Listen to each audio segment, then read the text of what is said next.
Good afternoon, good evening, everyone. This is Dr. Earl Turner, psychologist and creator of Therapy for Black Kids.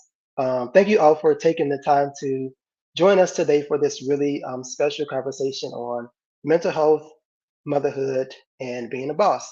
I'm really excited to have this conversation today with a very special guest. Before I welcome her, I just wanted to go over a couple of housekeeping things. If there are comments throughout the chat, feel free to post those in the chat box. I will try to integrate those into the conversation so that it can be a little bit interactive today. And also, if there are questions that come up, feel free to post those as well. I will save this live event here on Facebook as well as LinkedIn and YouTube. So if you want to come back and watch it later, feel free to do so or share it with those who you know. So I'm excited again to have a very special guest who I've known for a really long time join us today. Our special guest is Quinetta Latham. She is a business consultant, certified life coach, and founder of Women of Destiny Rise Up Business Incubator. So I will welcome her shortly. Today, the conversation is really going to be one to allow us to have this conversation about parenting and mental health with Quinetta. So, as a psychologist, I often talk about how important it is for kids to learn how to navigate life. And oftentimes that is through observing adults or parents in their lives. And so I think that this conversation is helpful for anyone, even though most of it may be geared towards mothers or a motherhood in terms of how do you impact balance. So welcome our special guest, Miss Quinetta Latham. Hello, hello, hello, hello. So I am so excited to have this chance to chat with you today and with our audience. And so I appreciate you taking the time on Friday to get into this conversation about mental health and motherhood. And before we sort of dive into that, just maybe share a little bit more with our audience about yourself and about why you decided to start the Women of Destiny Rise Up Incubator.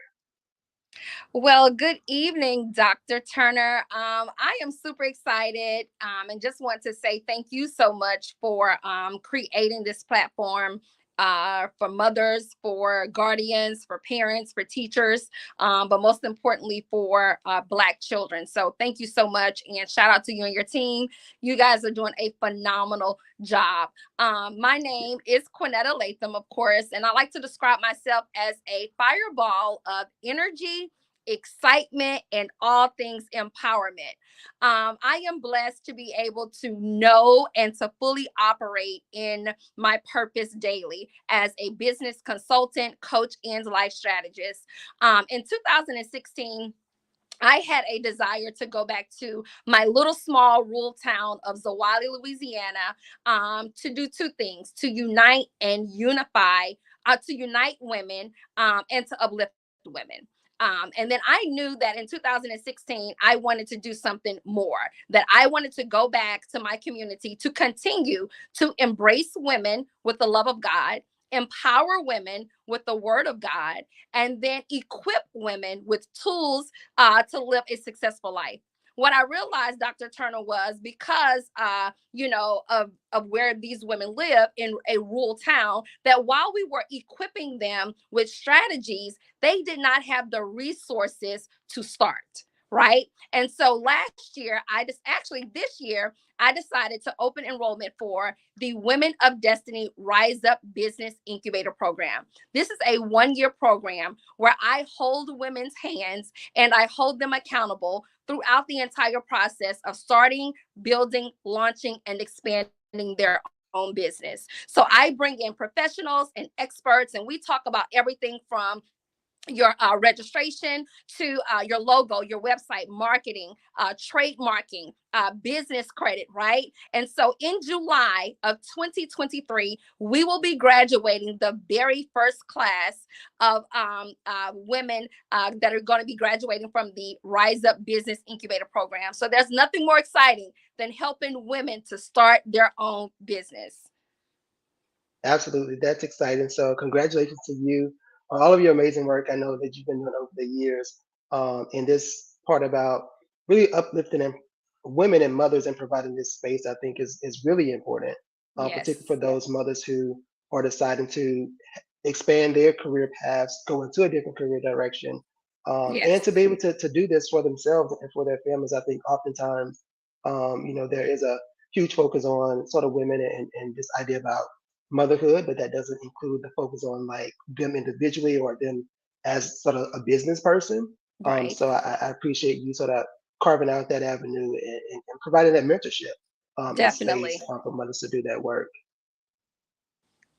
So, as a mother and business owner, one of the things that I'm curious about is how do you sort of balance things for yourself, particularly when it comes to managing all of the things that go along with being a businesswoman, and also maintaining your mental health. Woo! Listen, I had to learn very early on, right, that while I want to be superwoman and I want to be super mom and super friend and super boss, all of those things, that it is important for me to show up as my best self daily. And the only way that I can do that is that I have to first take care of me, and I have to make sure that I am mentally well. And so there are three things. Of course, I kind of alluded to this earlier. If you've been, kind of following my sharing of, being on here on tonight, that I would be sharing three things. That I use to kind of maintain my mental wellness. And the first thing, Dr. Turner, is I try to make sure that I listen to my mind, my body, and my soul. Right. Mm, If I need to press the pause button and take a break in the middle of the day, if it's 8:30 and I need a break, I'm gonna take a break at 8:30. Right. I try to listen to my body. Right. I love to work out, but if my body is exhausted and fatigued, then I'm going to take a rest. If I need to go to the chiropractor and get an alignment, if I need counseling, I'm going to get counseling. If I need a praise break, I'm going to stop and have me a praise break, right?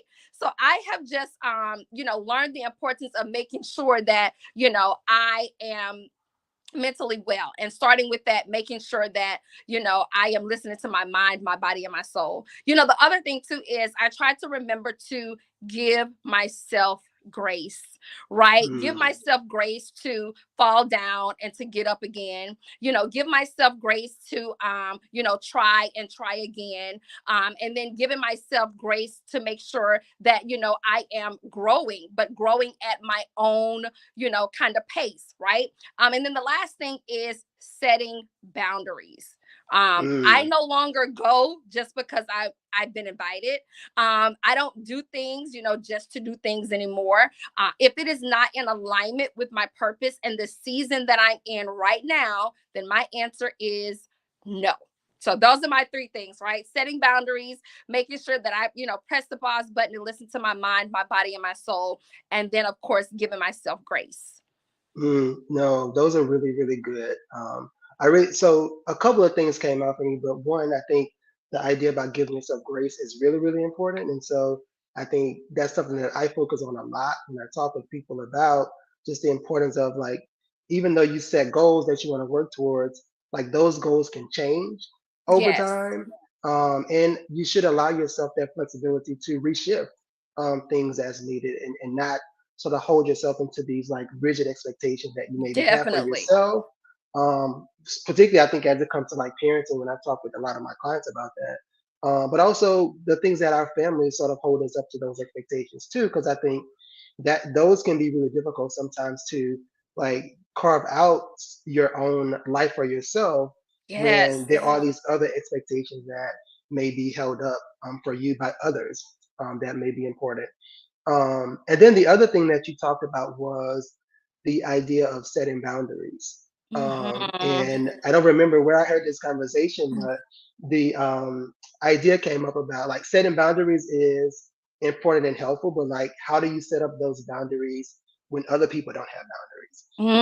And Mm. so I think you have to be really intentional that when other people are not respecting your boundaries, how do you address that? How do you navigate that? And I think that's a really important piece that we have to be mindful of too for ourselves is that when we set these boundaries for others, we have to make sure that we keep those boundaries even Yes. when they may not respect those boundaries that we set for ourselves. Yes, absolutely. Absolutely. I agree 100%. Definitely. Because I have to choose me, right? Again, if I'm going to show up as my best self, I have to say no to some things. I have to say no sometimes. I can't, because being the yes woman, will be detrimental to you. And I was just having this conversation as I was speaking to the women of women in NAACP for their retreat just a little while ago. And I was sharing with them that a lot of times when we say yes, because as women, as mothers, we want to solve problems, right? We want to be Mhm. the first to say, hey, you know what, you can't do, I'll do. But we have to realize that every time that most times when we are solving a problem, it comes at a cost to us, right? So now if I've got to maneuver my schedule to go and do X, Y, and Z, that means that I've got to cancel my therapy session, or I can't go to the gym, right? So we start kind of, finding ourselves denying what we need to kind of show up for other people and give them what they need, right? So Yeah. simply put, setting boundaries means I've just got to choose me sometimes, right? I've got to choose me. Absolutely, yeah. And we hadn't planned for this question, but I think the idea about choosing me sometimes can really be difficult for parents too, particularly when you have to choose you over your kids. And so I think Yes. particularly creating that space for to make sure that you can take a break. I think Yes. as parents, as mothers, that when you are responsible for kids and also, your job or whatever else that you want to do for your own personal development, it can be difficult sometimes to make sure that you say, okay, I need to take, 5, 10 minutes where it's just me. Like I Yes. can't do anything with the kids with my partner. I need to do me. So I think that's something that is really important, that I've talked with some of my parents before, the clients that I work with, about making sure that you do that. So I appreciate you sort of sharing that point about like making sure that you have to put the pause on a lot of people sometimes. So make sure that you're there for yourself before you can be able to be there for other people. Definitely. And not to prolong this question, but there is no such, there is no such thing as like balance, right? I mean, really and Mm, truly, I can't give my kid, okay, I'm going to give my kids 50% and my husband, that's 100. What about, so there really is no, there really is no balance. But what I do is I show up for my husband, for my kids in the best way that I possibly can. So when I have to choose me, I don't feel guilty, right? Because I've been running around with volleyball for you, sweetheart, for the past 3 months. Okay, mama need a break. right, So absolutely. I just, I realize that I have to show up and just kind of, be there for you when I can, but when mommy, when mama needs to kind of pull back, I do, and I do it without any guilt.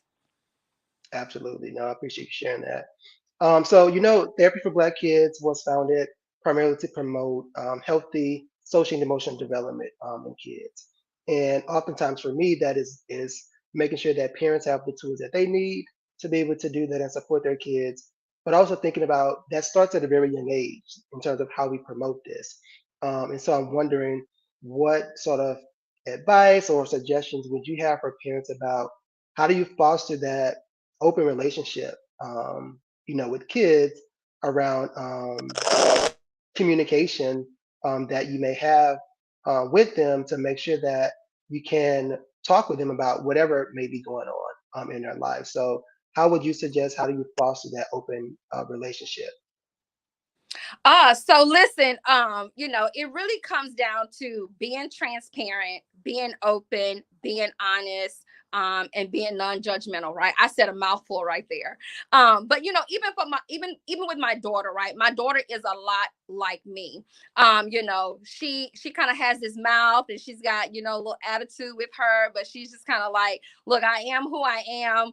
And so I have to have conversations with her and say, look, sweetheart, look, I too struggled with some of the things that you're struggling with, right? And kind of using my story, my past, um as a learning tool, right? And then telling her, hey, look, but then there came a time when mama had to make a decision. I had to decide that I was going to show up like this, right? Even with my son, I had to let my son know, hey, look, I faced those same temptations. I am not perfect. I am very much an imperfect human being. Who you see now, I've grown into this person.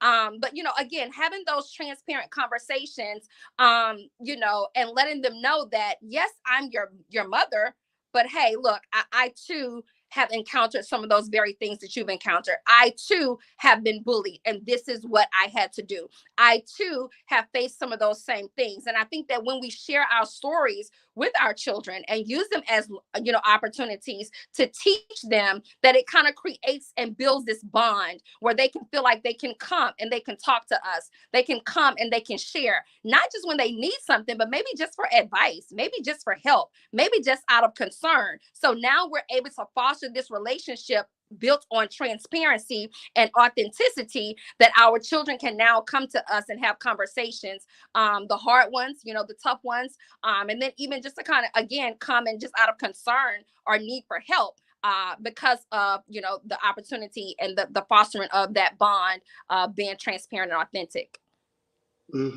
Yeah, no, I appreciate you highlighting the part about sharing your story and your experiences and how that impacts decision making. I think for you as a parent, because I think sometimes, parents, part of the responsibility is to raise kids to be, Yes. adapted, well adjusted adults, right? Yes.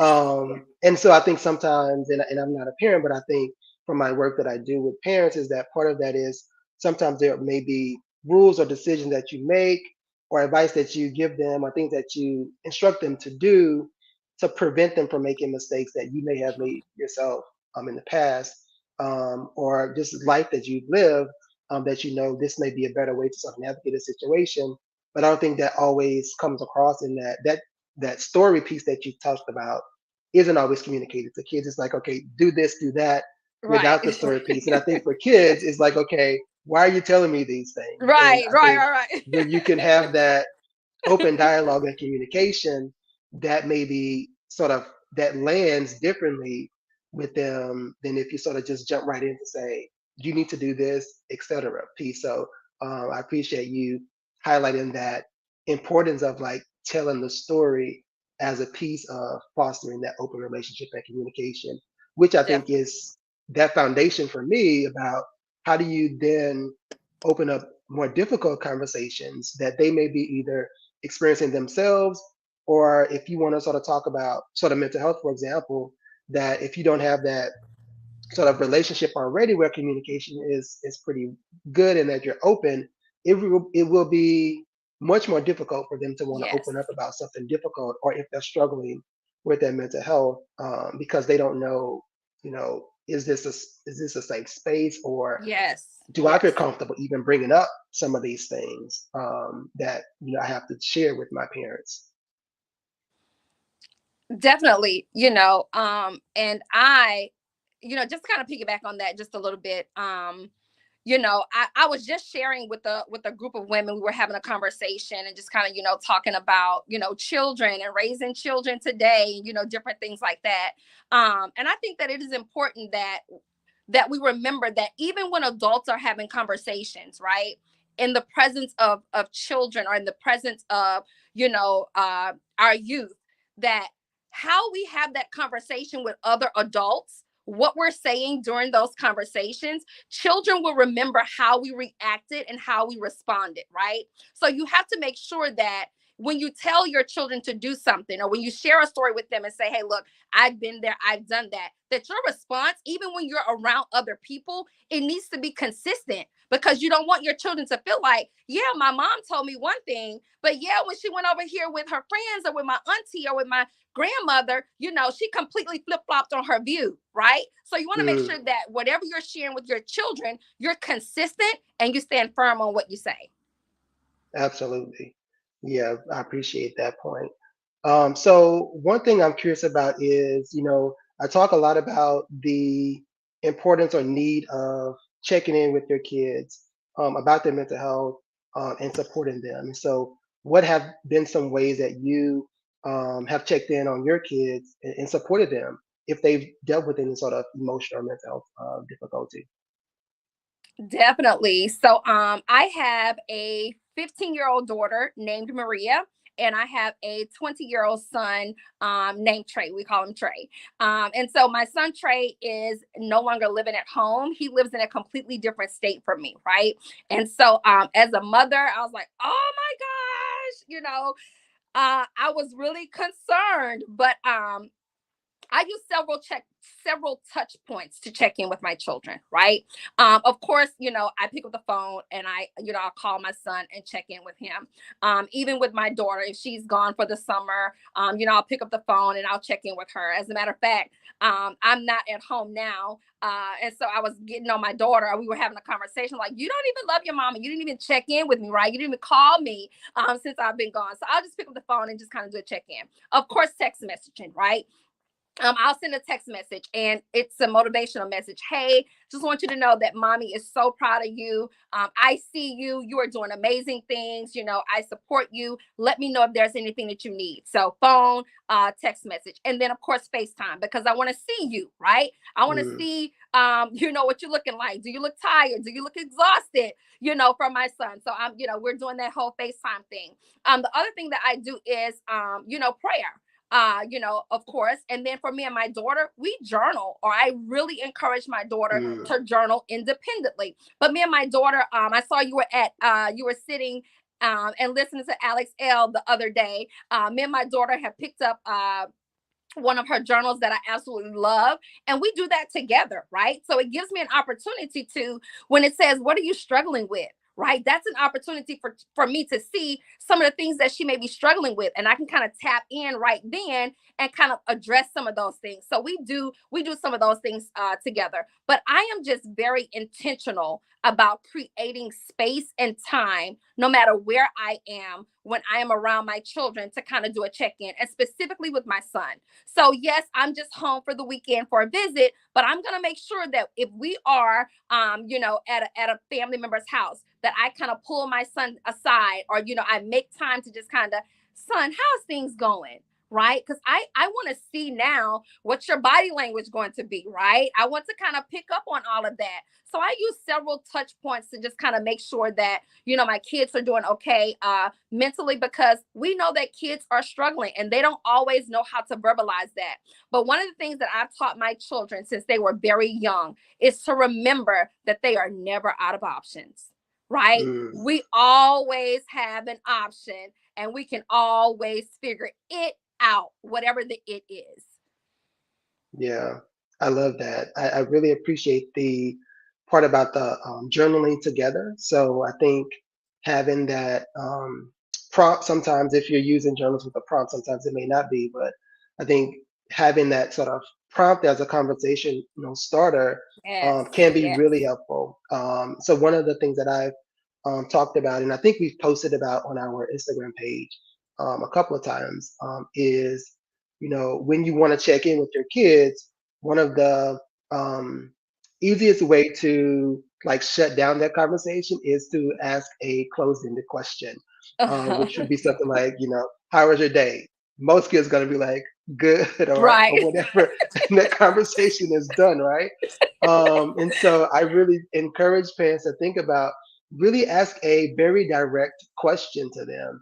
What went well about your day today, or what did not Mhm. go well? Because that then forces the child to really expand on whatever happened to them, to say, oh, you know what? I had a really good day because XYZ. So really think about that as ways to really open up those conversations to check in with your kids. So Yes, if you're yes. watching, feel free to like comment for us in the chat if you're a parent. What are some of the ways that you check in with your kids? I would love to hear what other experiences are for those that are watching. So one thing I'm curious about is, you know, are there ways to, or what advice would you give um, to parents about, if their kid is struggling, how should they handle that? And I'll add a little bit of context to this. I did an interview some time ago with this reporter who was doing a story, and it was about, um, I think the parent, let's say, heard about another parent's child was struggling with mental health, and like, do you now like intervene in some type of way? Mhm. Which is a very sort of different question than what I was asking you, but really curious about, what are the suggestions that you would have for parents if they come across their child like struggling with something? Oh boy, because have I come across some things this year that my daughter struggled with, right? And I will just say one that's common, which is bullying. Right? Mm, And so what I would say is always lead with love and empathy, right? Lead with love and empathy when you're having those conversations. Seek to understand first. mm, We want to always say, well, this is what you need, or you should, or and we really should just be listening, right? And leaning in and trying to really understand so that we can, above all, offer a solution. Right? We want to offer a solution. We want to make sure that anytime we're having conversations with our children and they're struggling with something, we want to make sure that we offer a solution. But I will say this: we want to make sure that we are also um, offering a solution that benefits our child. That's not necessarily something that you've heard somebody else use with their child, but we have to mm, understand our own children and their capacity to achieve, and to be able to kind of accomplish the things, or to kind of be able to follow through with the solutions that we have given them. So offer realistic and attainable solutions, and rewards if needed, right? Depending on what it is that they're struggling with. I'm really big on rewards, even with my daughter being 15. I still reward her for certain things. She had a great report card, and my husband walked up to her with money, and she's like, "Oh my gosh!" And so now she's like, "Let me level up, right?" She's like, "Okay, if I had a B in that class, I can get an A in that class." But again, even with just speaking from a mental health standpoint, because bullying weighs on children. I just noticed that my daughter just kind of she wasn't herself the entire time that she was dealing with this, but I checked in with her every single day.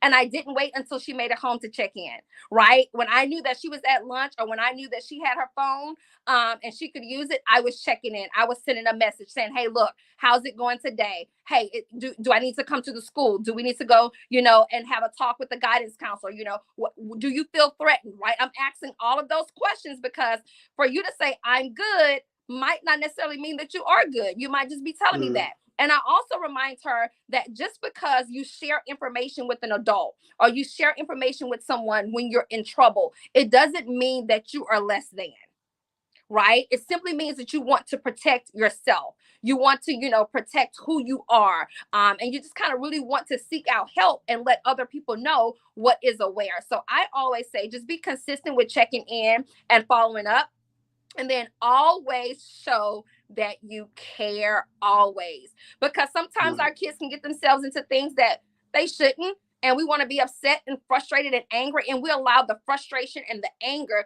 to just kind of loom and kind of overshadow the fact that there is still a problem that we need to solve, and your child still needs help. So we just want to make sure that we're always leading with love and empathy at all times. Yeah, I love that. I love the part about leading with empathy and love. Yes. Because I think, it's a conversation I've had over the years of me being a psychologist with some parents about, that um, your own emotions and how that impacts your discussions and how you interact with your kid.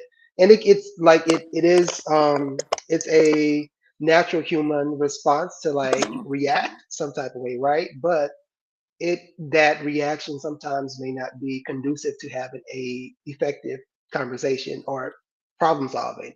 Yes. And so I think it's not to say that you can't be upset or frustrated or whatever the emotion is, but how you channel that to allow you the space to have that conversation that's going to be productive is really, really important. And so I'm glad that you shared that piece. Absolutely. So I appreciate you all for watching. So do feel free to share the video. I will save it, as I mentioned before, so you can come back to it later. As we begin to sort of wrap up and come to a close, I do want to provide an opportunity that if you want to donate to support the work of Therapy for Black Kids, do feel free to visit our GoFundMe page to learn a little bit more about our work and the types of events that we host so that you can, help families to get information and resources available to them. And as we sort of close, I do want to provide you, Quinetta, a space to tell the audience a little bit more about how they can stay connected with you and learn about some of the other things that you are doing as well.